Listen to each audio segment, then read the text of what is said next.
All right, welcome back to Mic Checka, the show where we talk to people that are doing dope things in their spaces. This one, I actually met this young lady during the pandemic. She was doing collections of different people that were starting a podcast and putting them all on IG Live. I remember you did that. Yeah. And she reached out, I was like, hey, do you want to come on? And she was introducing different people in their podcast back to back. And it was like a cool, this is early IG Live, y'all. Like, so it was just like, you couldn't put 5 people up at one time like you can now. It was literally one-on-one and in turns. And then people would really comment in the chat box and interact. And there was a lot of different podcasts came together and learned about each other, particularly during the pandemic when everybody was at home trying to figure out how they're going to be to get their content on a different level. And her podcast is dope. Like for real. Like I'm a subscriber on her YouTube page. They do everything from like sexual tantric episodes to childhood traumas to how to be a better person within your relationship. To I forget, it was the one brother you had on there with the dreads. Y'all were talking about I can't remember it now, but he was funny.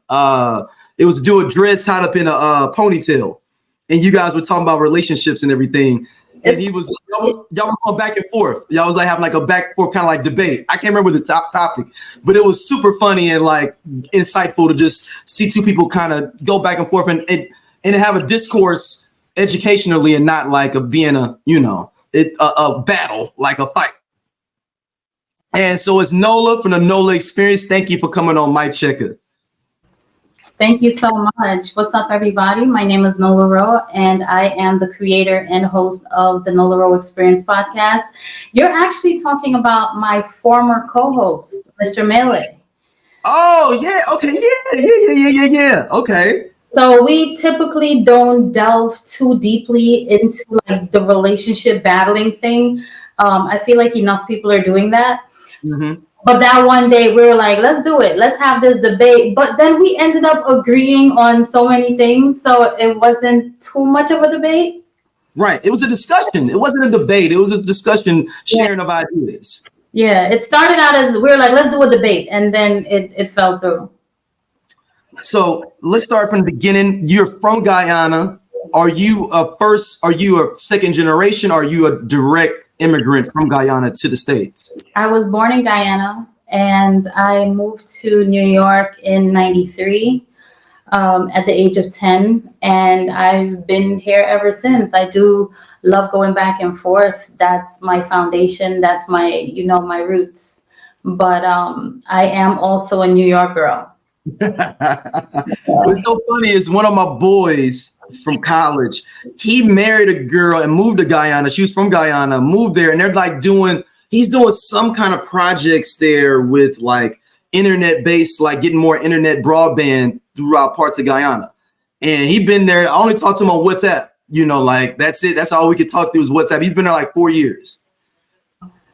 Yeah, that project is definitely well needed. I promise you, it's one of the connections.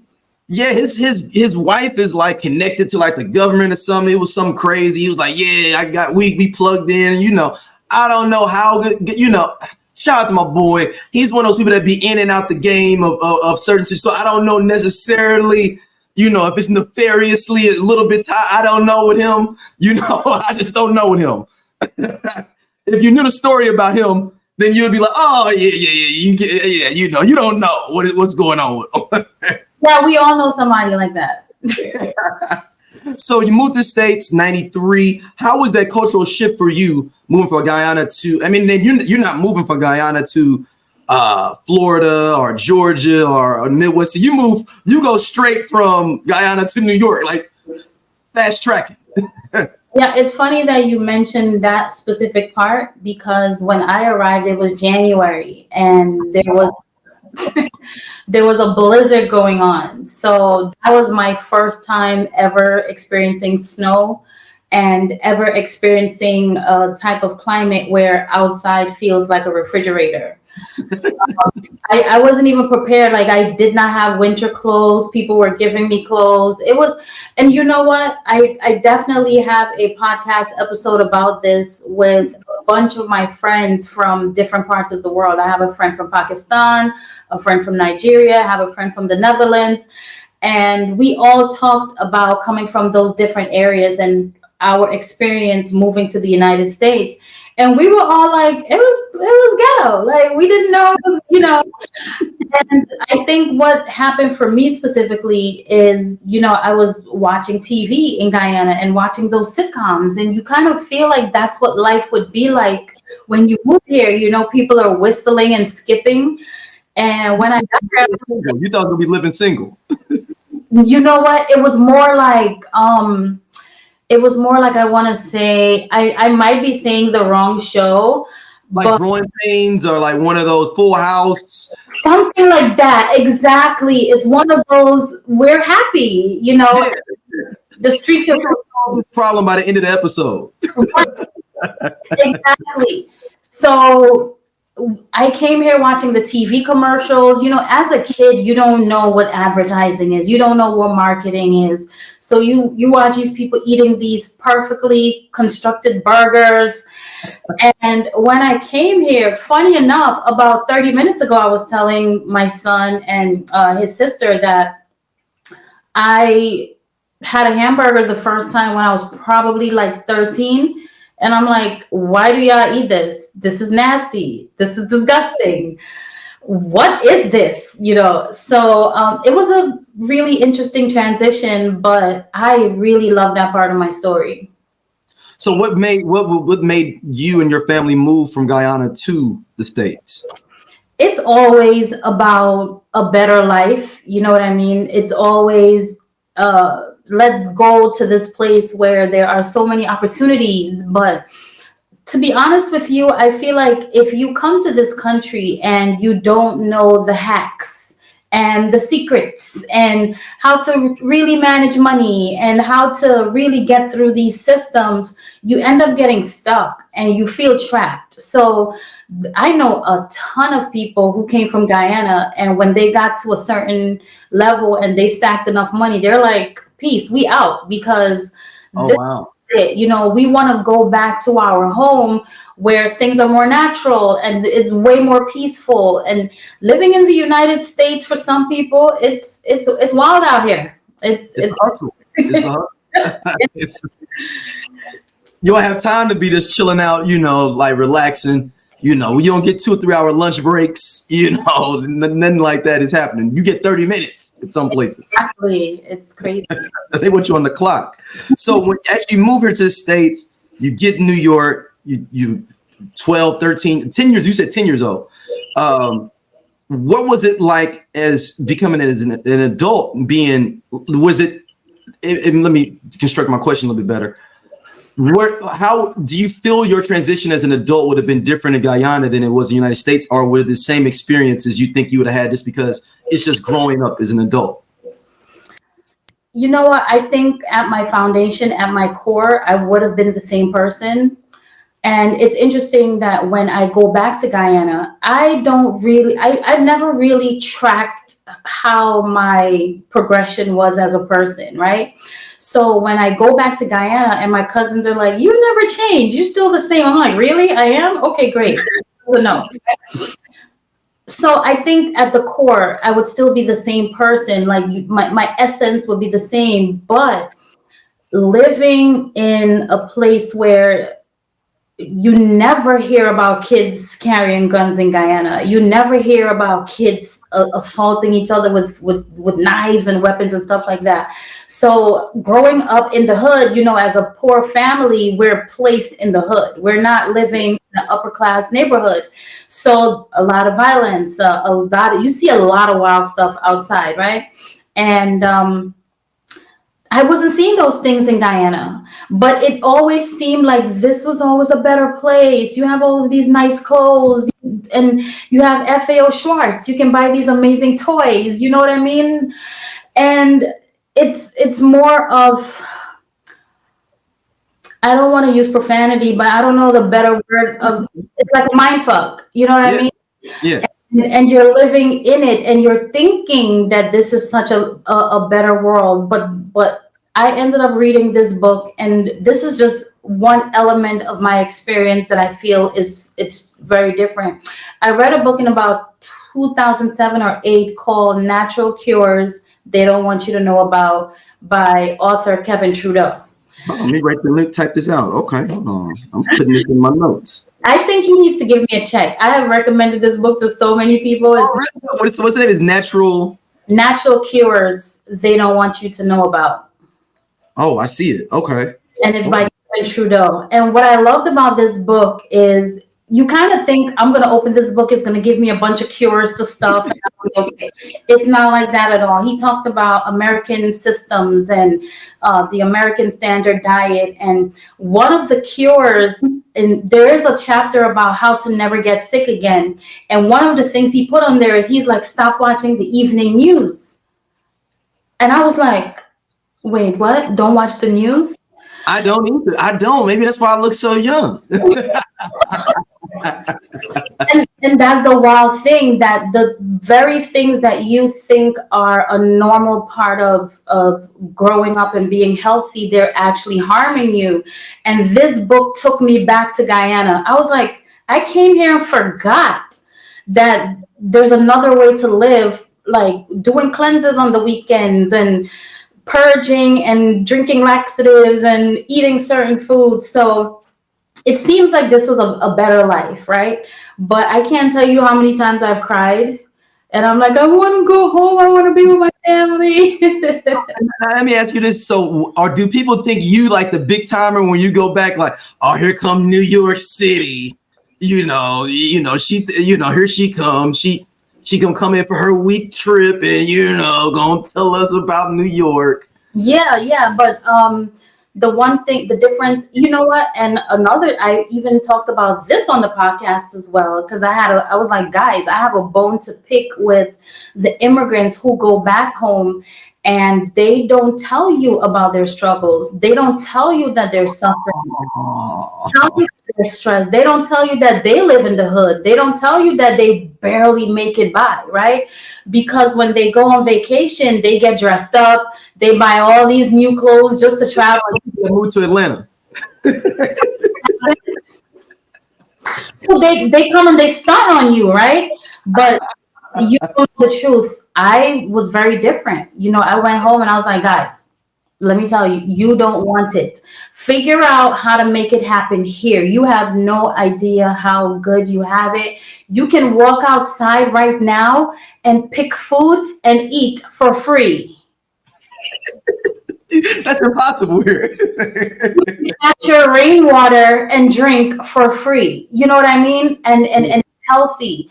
You don't have to spend $250 to $500 a week on groceries if you don't want to.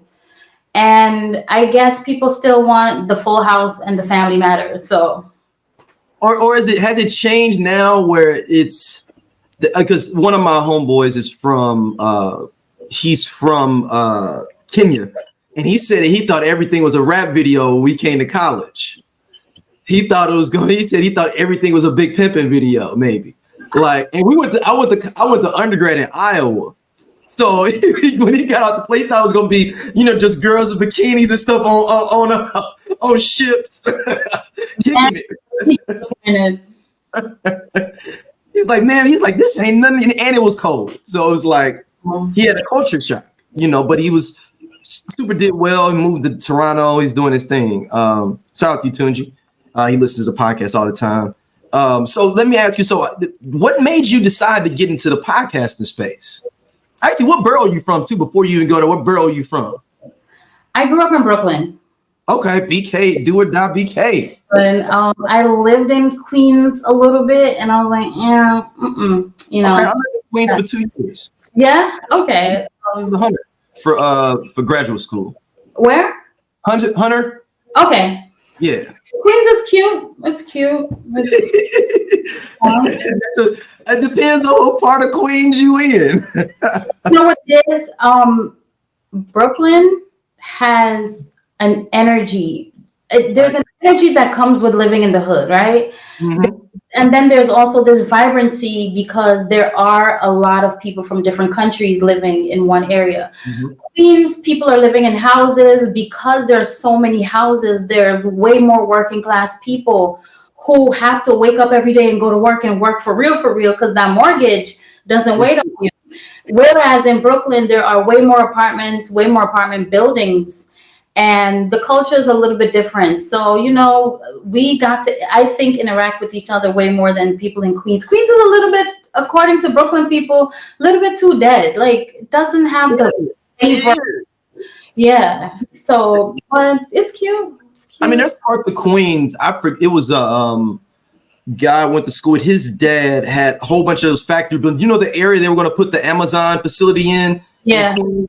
Long And Island. that area is like super dead, but it's like it's a Queens, it's like northwest Queens, but Yeah. it's nothing there. And they said like a lot of those businesses are probably going to shut down. They were like hoping that Amazon came there because that was the only thing that was going to bring some vibrancy to that area of Queens. Yeah. Long Island City. Actually, that area has become super gentrified, certain parts of it. Mhm. And a lot of business has been coming in, but it still happened that because those businesses came in, the older businesses got shut down anyway. So, people are afraid that they might lose their business because of the economy is a little bit weak. But guess what? People came in, brought new businesses, and they still lost their businesses. Exactly. So, So yeah, but starting, how did you decide to come up with the Nola Ro Experience in the podcasting space, and we'll jump into some of the topics you guys you kind of cover. So the Nola Ro Experience podcast was born in the DMs, right?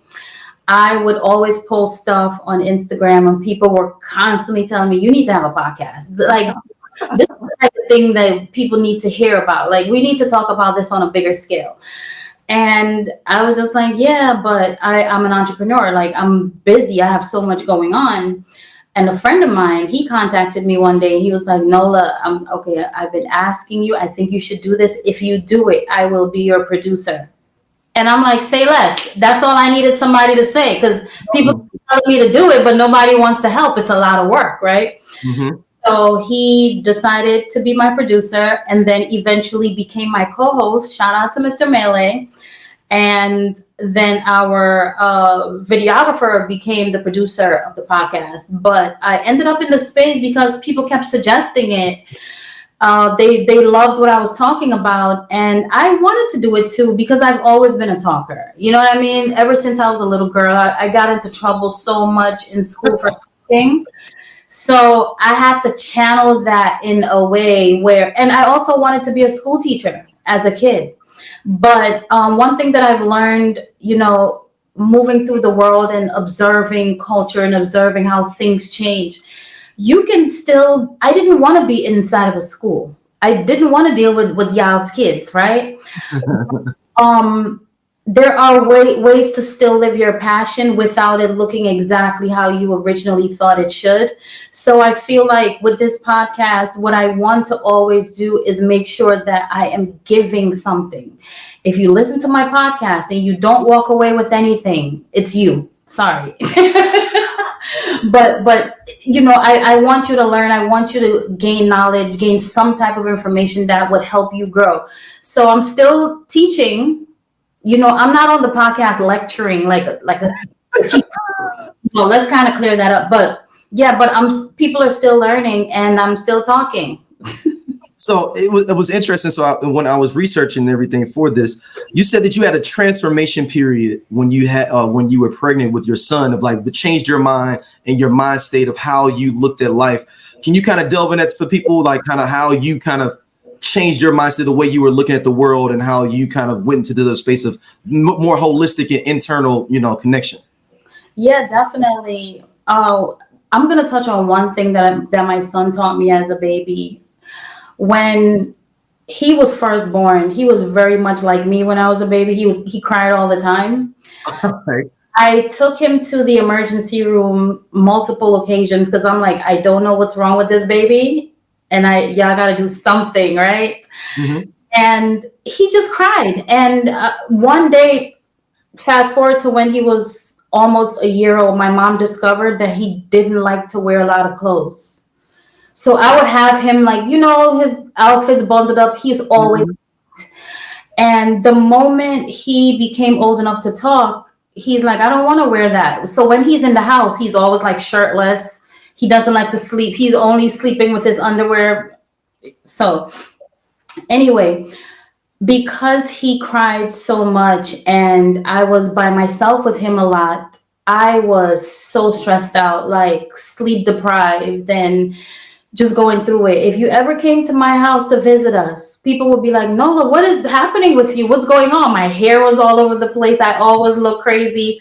Was I about to try to look good because you were coming over? No, because I I was got you. right. So then there were moments when we would just be so happy and joyful and having a good time. And those were the moments where I learned, like, okay, we're not always suffering. All of these moments are temporary. So when we're having like the craziest moments where we feel like we're going through it, and I still talk to him about that today. I was like, remember, the good times are going to come. This is a temporary moment. So being a new mom taught me to live in moments as opposed to looking at it like, damn, I'm having this overall suffering. No, those moments are temporary and the good times do come back. So definitely learn that from him. Wow. Wow. So you realized that he didn't like having clothes on. That's interesting.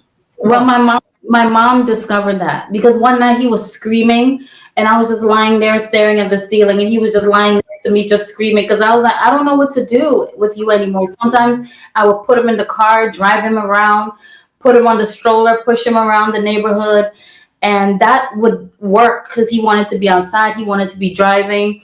But one night my mom came and she was like, just take his clothes off. And life changed. Wow. The boy was hot. The boy was hot. So he's like that now. He's like one of my friends. He when whenever he gets mad, he gets hot and starts taking his clothes off. I haven't seen that yet. I haven't Yeah, seen. he was angry. Like he get angry, you like, we got to get ready to go. It's he getting mad.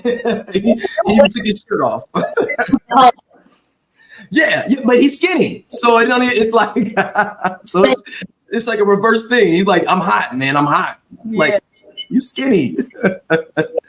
So what makes you decide what topics you're going to cover on your podcast?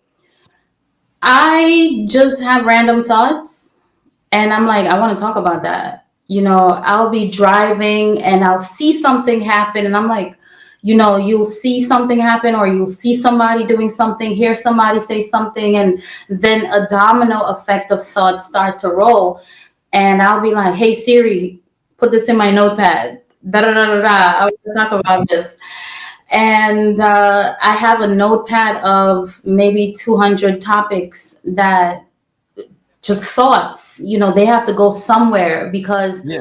one of those people. The I Only Listen to 90s Music podcast is a show for 80s babies who were 90s kids. If you were a No Limit soldier, then this is your show. If you believe that Cash Money is not an army but was a Navy, this is the show for you. If you and your friends ever tried to sing a song written by Escape, In Vogue, Shy, or Boyz II Men at a talent show during middle school, this is your show. The I Only Listen to 90s Music podcast is a bunch of 80s babies talking about all the songs and things that we loved when we were kids and teenagers. So if you went to the skating rink and you were at a lock-in, this is the show for you. If you think that Tevin Campbell was the original Prince of R&B, this is the show for you. If you don't understand the conflict between Monica and Brandy, but you're kind of on Monica's side and understand why Brandy got punched, this is the show for you. Make sure that you tune in, subscribe, click the little subscribe link. We're here. We're going to talk about all things 90s music. This is the show for you. I like to be inside my head, my therapist is like, you need to not be in your head so much, go inside your body. And I'm like, but I like being in my head. Yeah, I sit there. But what happens is when you're in your head a lot, it takes you away from being present with people. So I can be in a crowded room of people and just be in the corner, like just in my own head, having my own thoughts. I understand that. I many times people be like, man, what's going on? I'm like, oh man, I was totally thinking about like the Cubs in 1985. Like, I'm talking about, and I'm at somewhere, it's a concert, and they're like, dude, what are you thinking about? And I'm thinking about has nothing to do with whatever's going on there. And like, Exactly. So I just started to put that on digital paper, and I'll go through them and pick and choose to either make it a topic or make it like something quick I'll say on social media, or people contact me. People, oh, I have this story. We should talk about it. And I'll be like, no, this is a little bit too wild. I still think about my son. Yeah. Or yeah, let's do it. so it's funny that you said that. Like one of your last episodes was what I learned from cheating. Yeah. And I was like, oh snap, this is interesting here. Yeah. But it didn't go the way I thought it was gonna go, which was cool. I thought it was gonna go like this way, but it went to another way that was cool. So I was like, all right, I get this conversation now, because it definitely, I thought it was going there. Yeah. So how cheating helped me grow is kind of the concept, and this is how the podcast is going to go into season 4. We just wrapped season 3, and we go back into production in a few months. And this is how I like to see the world. Yes, this is something that's taboo. Yes, this is something that's controversial. Yes, this might not be the right thing to do, but it just so happens that it occurred. So how do we use it? So instead of me saying, I'm ashamed, I cheated before, or you cheated, you should be ashamed. It happened, it's gone. How did we grow from it? What did we learn from it? So that's basically what the conversation was about. But my guest, Tracy Khan, we were talking, before about her cheating experience. But then after a while, she was like, you know what, Nola? I don't want to go in that direction with my story anymore, because I'm in a really good place now. I don't want to dwell on it. And when you're talking about cheating, you're not just talking about you. Sometimes you have to involve another person. Either you did it to them or they did it to you. And she was like, yeah, I want to respect that person. And then within no time, I figured out a different way to maneuver that conversation. And that's what you ended up experiencing. Yeah, no, it was a delightful maneuver on that. Another one that I really liked was the one with with the therapist, conversation with a therapist, where she was discussing how it needs to be. You need to be able to have like dialogue and understand your therapist of like, okay, these some things we're gonna go through and we're gonna go back and forth on. And you got to be comfortable with letting them know, like, well, this ain't working out, and we need to break up, as well as a therapist and patient per se, And that's something I think people don't think about when they do therapy, or they get discouraged from therapy. Of like, after I get this one, I'm locked into, Dr. Talbert, and it's not. Don't have to necessarily be like that. It's a test them out. Yeah, exactly. Ask a therapist. That was our number 3 most listened to or viewed. Wow. Because a lot of people are interested in therapy, but they kind of have this idea of what it's going to be like. They think they're probably going to be judged. They think they're going to have to go in there and tell all their deepest, darkest secrets, and they're afraid of that. Or when you hear people say, oh, therapy doesn't work for me. Did you do what was recommended? Did you do the work? Or are you with the right therapist? So yeah, she did recommend, because on that episode, viewers and listeners sent me questions to ask her. And one of the questions were, I'm not comfortable with my therapist. What do I do? And she's like, you can leave, you can break up with your therapist. You can say, hey, for whatever reason, this is not working. Or you don't even have to give a reason. But it would be professional. It would be polite to say something as opposed to just ghosting. Yeah, because I mean that's just a cool decorum thing with that. What should we be looking forward to in season 4 from the show? So season 4 is way more storytelling and learning about just incredible things people have experienced. I already have a couple of guests lined up. For instance, one person will be talking about her experiencing being trafficked, and being, Oh, wow. Oh man, that's yeah. She went through, she ended up in Las Vegas, and she wants to talk about how she walked out of that and where she's at now and how it helped her grow. So, um, super important for me because I've figured this out and I want to share it with people. Just because you've had a wild life, just because you've gone through things, because trust me, baby, I've gone through some things, and I have made it to the other side, not because I'm so called strong. It's because I've decided that I want to learn from it. I'm going to use this thing instead of having it use me. So season 4 is really about, yeah, we've gone through some things. So what? What happened? If you have a problem with it, then that's yours, right? But over here, we're going to use those challenges and those obstacles to help us grow. ooh, man, the sex trafficking. Woo, that's a heavy one because I think that's something that, and I always think about, like, I was having a conversation with one of my buddies the other day. I was like, how much crime that we, especially as us younger kids that grew up in the 80s and 90s, that was around us that we did not even realize at all. And I'm talking about even adults didn't even realize what was going on. Like, of like how long has sex trafficking been going on? We're understanding that now in these new era, but of course this had to be going in the 80s and 90s and 70s and 2000s. How much of that was going on around us and we did not even peep game to it. Yeah, it's always been around. And one thing that I want to say is a lot of times when we hear sex trafficking, we automatically assume that the woman that's in it, she's probably kidnapped, stolen, coerced.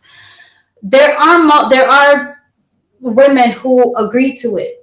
So if you have a prostitute that's coming from one area to another, it's technically the same thing. You know what I mean? Yes. So, so that's one thing. I'm not saying, hey, there's a better side of it or anything like that.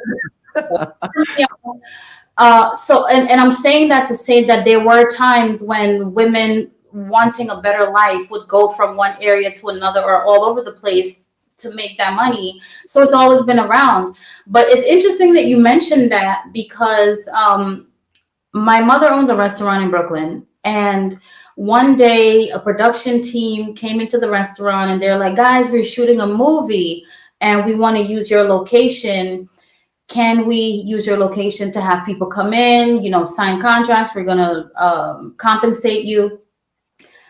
And we didn't know what the movie was about, even though there was so much talk.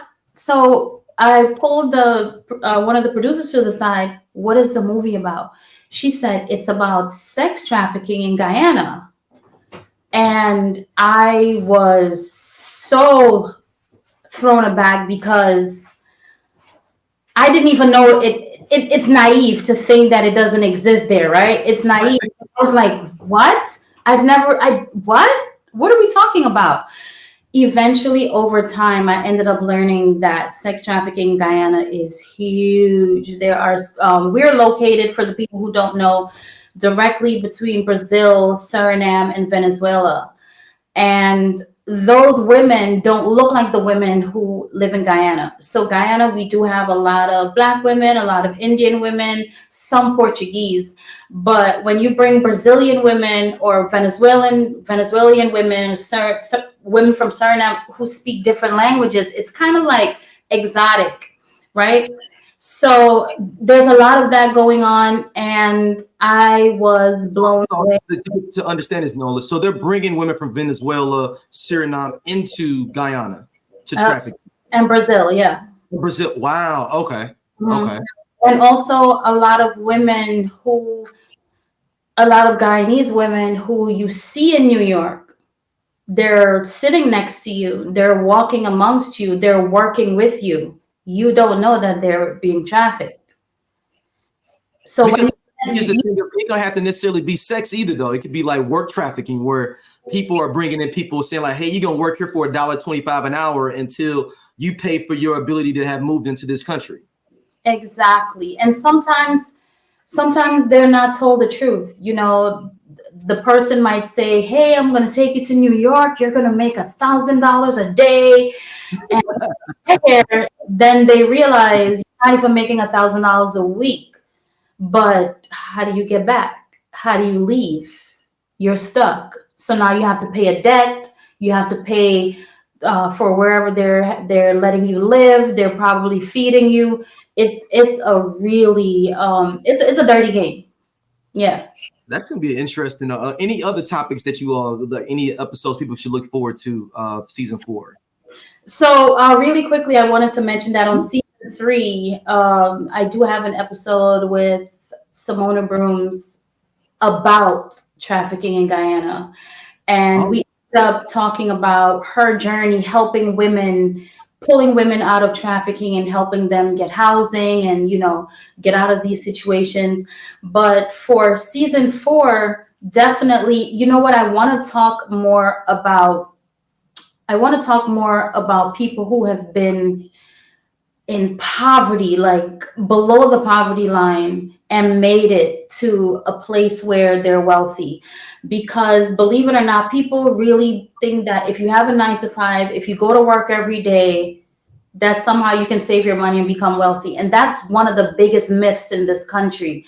You're not going to work your way with a regular job to the type of wealth that you want. Even some doctors, some lawyers, I think the trade-off, in my opinion, is kind of even, because as a doctor, you're working 80 hours, you know. Yep. As a lawyer, you're going through the level of stress that's breaking down your body. So is it worth the 6 figures? You know what I mean? Is that trade-off worth it?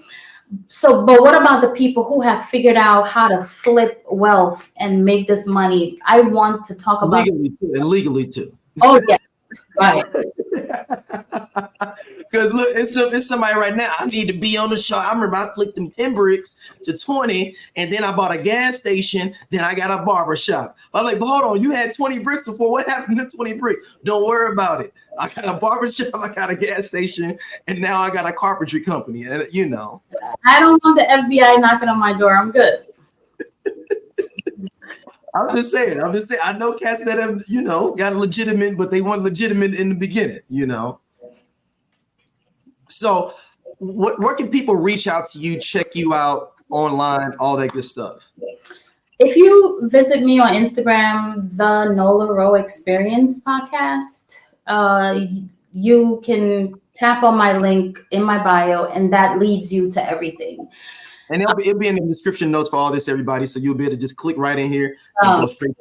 Awesome. For the people who are like, you know what, I like her, she's really cool, you can connect with me on my personal page, the one Nola Ro. That's the number 1 Nola Ro. And on that page, I talk about entrepreneurship journey and wellness journey. So not only am I talking about, you know, going through the entrepreneurship life, but I'm also talking about keeping yourself intact so you can actually enjoy that the fruits of it when it comes. So and you get an introduction to my businesses as well. Let's talk about some of your businesses real quick, and let's pub that. What kind of businesses you know you can pub out there for people? Yeah, of course. Currently, I'm a partner at the Hills Restaurant in Brooklyn, which my mother owns, 4706 Church Avenue in Little Caribbean. And in April, maybe the beginning of May, I will be launching a business that I co-own, Waterfall Lounge Bar and Grill. And I invite you guys to even come out if you're in the area, pop out, grab a bite. New York people that listen. I mean, I like my New York people. So is that in Brooklyn too? That's gonna be in Brooklyn too? Yes, 4703 Church Avenue, Little Caribbean. Okay. Oh, y'all, you in BK hard. Okay. Yeah. Okay. That's not far from. I don't want to get in that. I'll talk to you about that afterwards. Let's get way too New York inside baseball. But man, thank you for coming on Mic Checka. Like, I really, really appreciate you coming on and hanging out. And like I said, everybody go check out all the. I mean, there's some good quality content. Like, I don't have many people on this podcast. I don't even do it that much, but I've been watching what you've been doing. Like, man, I got to get her on there. I got to figure out how to get on here and talk to her about her stuff. So I thank you. Thank you so much, Nola. Of course, I appreciate it. Thank you. Okay, later.